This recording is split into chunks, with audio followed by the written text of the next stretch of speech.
નમસ્કાર ખેડૂત મિત્રો, સ્વાગત છે લેટ ફાર્મર યુટ્યુબ ચેનલમાં. તો મિત્રો, આજે આપણે વાત કરીશું આંબાની અંદર કેવી રીતે ફ્લાવર આવી રહ્યું છે અને હાલના તબક્કે શું કાળજી રખાય એની પણ વાત કરીશું. અને મિત્રો, પાણી પણ હાલ કઈ રીતે આપવું એની પણ વાત કરીશું.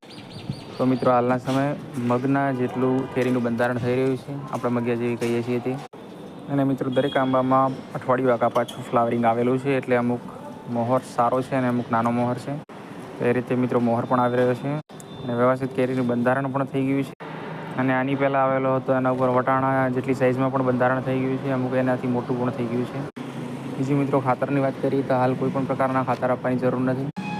વટાણા જેટલી કેરી થઈ જાય એના પછી તમે ખાતર આપી શકો છો.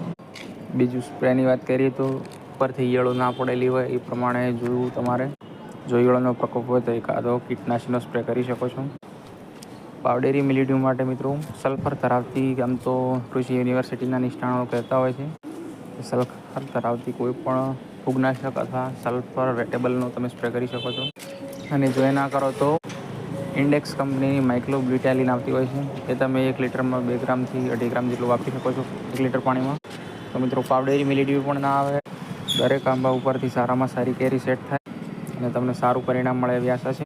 અને જોઈ શકતા હશો આ રીતે આંબામાં આગા પાછું વ્યવસ્થિત મોહર આવી રહ્યો છે. અને આ વર્ષે મિત્રો સારો મોહર આવ્યો છે.